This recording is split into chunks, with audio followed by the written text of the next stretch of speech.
kan? Okey. Jadi mereka menggunakan ayat-ayat wa'id, iaitu ayat-ayat amaran, okey, dan mereka letakkan pada yang kebiasaannya turun kepada orang-orang kafir, mereka gunakan kepada orang-orang Islam. Itu secara umumnya yang dibuat oleh golongan Khawarij.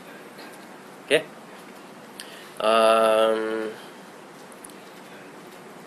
Okey. Sesiapa yang membuat maksiat kepada Allah, okey, tidak layak, kan? Contohnya macam kita sebut innal ladzina ya'kuluna amwalal yatama zulman innama ya'kuluna fi butunihim nara wa sayaslawna sa'ira.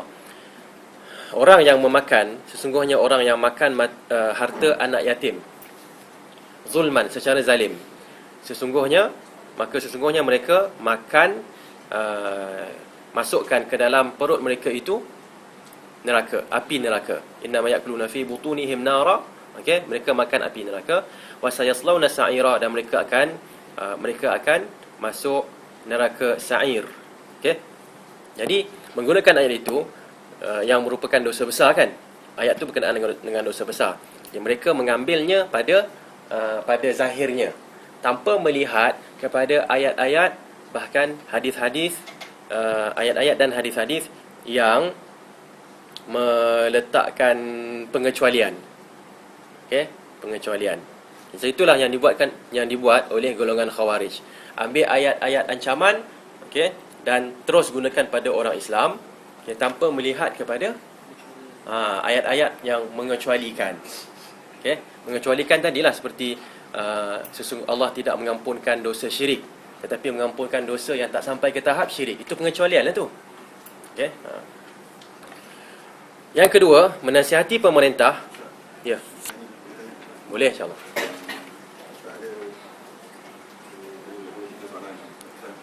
Yang pertama, macam mana yang kisah perempuan dia buat dosa, lepas tu dia kasih. Kasih apa? Tahu tak tahu? Ya. Tak ada bunyi. Bismillah. Ada. Sikit ni, Ustaz. Sikit atas lagi. Tak mana sini. Ulang balik semula lebih kurang. Ya, maknanya yang kisah yang perempuan ni dia banyak buat dosa, lepas tu last kali dia kasih anjing kasih air minum. Masuk syurga. Jadi maknanya yang penting ialah yang benda yang sikit tu last kali boleh menghapuskan semua dosa-dosa yang banyak. And then dan sebaliknya, katakan all the time dia buat baik tu, last kali tiba-tiba dia kata nak pergi konsert ke apa. Jadi kalau dia masuk macam tu, jadi boleh masuk neraka disebabkan jadi last kali perbuatan itu. Ataupun macam mana tu, Ustaz? Okey. Nombor dua, soalan macam syirik kecil tu, dia tergolong dalam dosa besar, dosa kecil tu. Okey. Macam mana? Kalau syirik. Soalan yang pertama berkenaan dengan wanita yang wanita jalang, ya. Jalang bahasa inilah bahasa tengah, bukan jalang bahasa Terengganu. Bahasa Terengganu jalan-jalan ni, kan. Apa dia, wanita jalang ataupun wanita penzina yang di akhir hayatnya melihat seekor anjing yang makan. Anjing tu makan apa? Makan tanah. Okey, kerana terlampau haus sangat. Air tak ada, dia makan tanah. Dia macam nak minum tanah tu lah. Jadi wanita tersebut mengambil air dan begitu, kan? Mengambil air, celupkan air dari perigi dan berikan pada anjing tersebut. Jadi anjing itu pun berterima kasihlah kepada wanita ini, dan Allah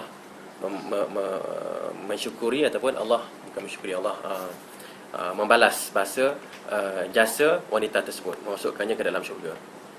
Okey. Dan banyak juga hadis-hadis yang menunjukkan bagaimana dengan perbuatan-perbuatan yang tidak baik, seseorang itu boleh masuk neraka. Seperti juga tadi kita kata berkenaan dengan binatang. Ada hadis lain juga berkenaan dengan binatang. Seorang wanita dia tambat seekor kucing sampai kucing itu mati. Dia tak bagi makan dan dia juga tak lepaskan kucing itu. maka Rasulullah mengatakan yang wanita itu diazab dengan perbuatannya itu. Dan terdapat hadis lain satu lagi dalam himpunan hadis 40 kan, ada hadis yang berkenaan dengan husnul khatimah ataupun al-a'mal bil khawatim. Amalan itu bergantung kepada yang terakhir, amalan terakhir kan. Okey. Di mana Nabi SAW menceritakan seseorang individu ataupun seseorang itu manusia ini akan buat amalan ahli syurga, sehingga di akhir hayatnya dia beramal dengan amalan ahli neraka, lalu dia mati, lalu masuk neraka. Dan juga sebaliknya, ada seorang tu dia buat amalan ahli neraka sepanjang hayatnya, dekat nak mati, sejengkal, shibran, dia buat amalan ahli syurga, dia mati, dia masuk syurga. Okey. Kita kena faham ayat hadis-hadis yang kita bacakan tadi ataupun kita sebutkan tadi dalam dua konteks agaknya, dua sudut.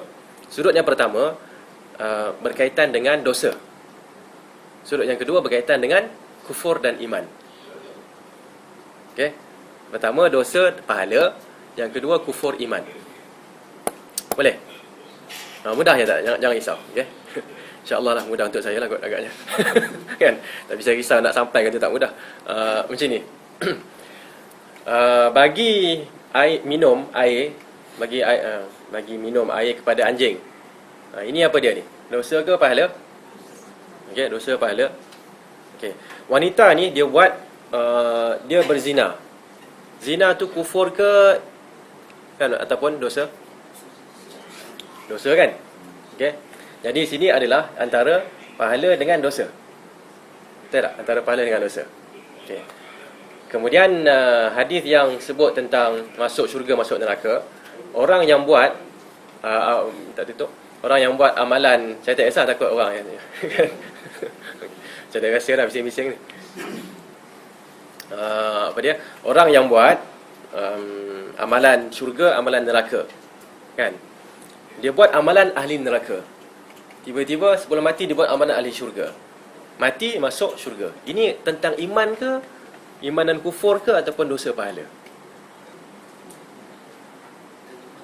Ini iman kufur kan?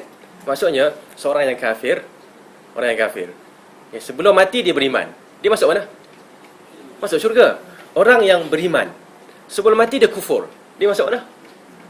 Masuk neraka. Zahirnya kita kenal dia 20 tahun, 30 tahun, 40 tahun masjid. Tiba-tiba dekat-dekat nak mati tu macam mana tah kan?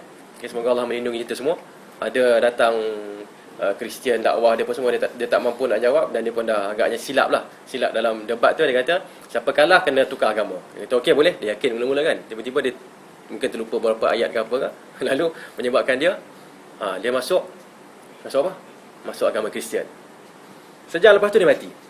Macam mana? Maka itu dia masuk neraka.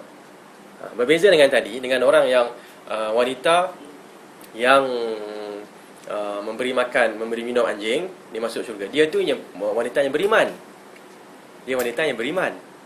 Okey, membuat dosa besar. Okey, bila ada amalan baik, okey, amalan baik itu boleh diampunkan, dan itu semua masih lagi termasuk dalam masyiatullah, kehendak Allah untuk mengampunkannya.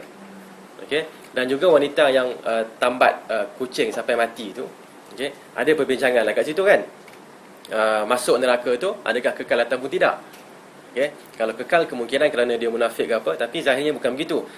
Dia dimasukkan untuk diazab terhadap perbuatannya mengazab binatang tersebut. Okay. Tidak menunjukkan yang dia kekal dalam neraka.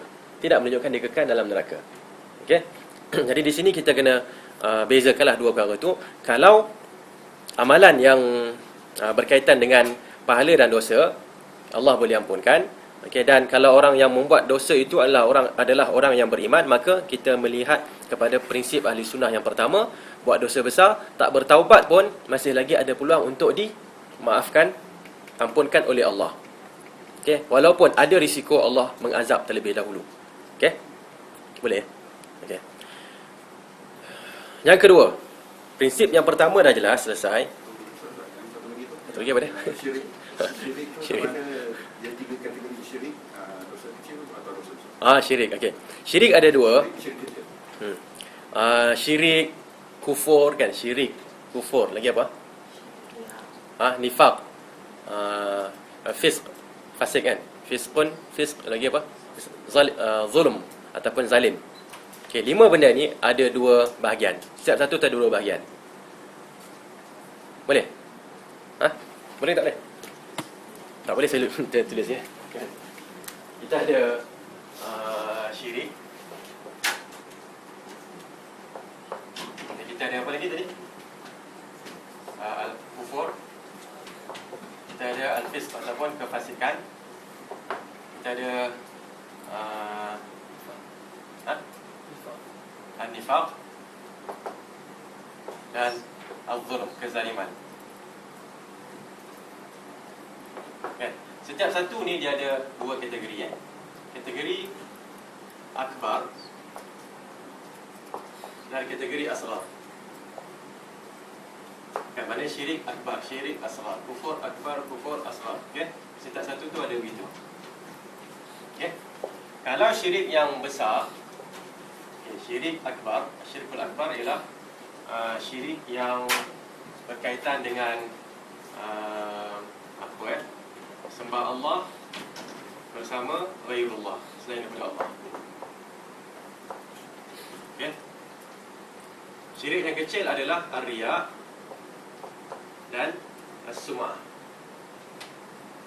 Boleh. Riya ni menunjuk-nunjuk dengan perbuatan.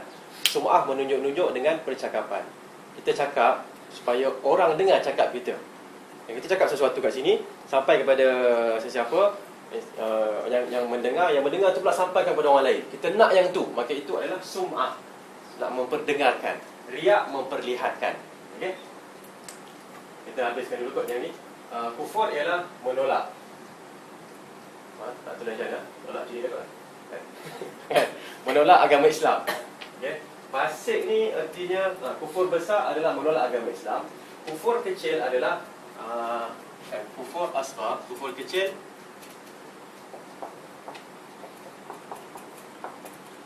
ingkar Islam. Kufur kecil adalah sebahagian amalan yang disifatkan kufur. Okey. Sebahagian amalan yang disifatkan sebagai kufur namanya kufur kecil. Seperti contohnya apa? Sibabul muslimi fusuqun wa qitaluhu kufrun. Okay, sibab mencaci orang Islam adalah fisqun, fusuqun. Okay, maknanya fasik. Wa qitaluhu kufrun, dan membunuh orang Islam, memerangi orang Islam hukumnya adalah kufur. So dia masuk kufur kat sini, kufur asghar. Bukannya kufur akbar. Okey. Fasik ini, fasik ialah fasik ni, fasik lah bahasa kita lebih kurang sama juga. Dia ni orang yang fasik, iaitu maksiat.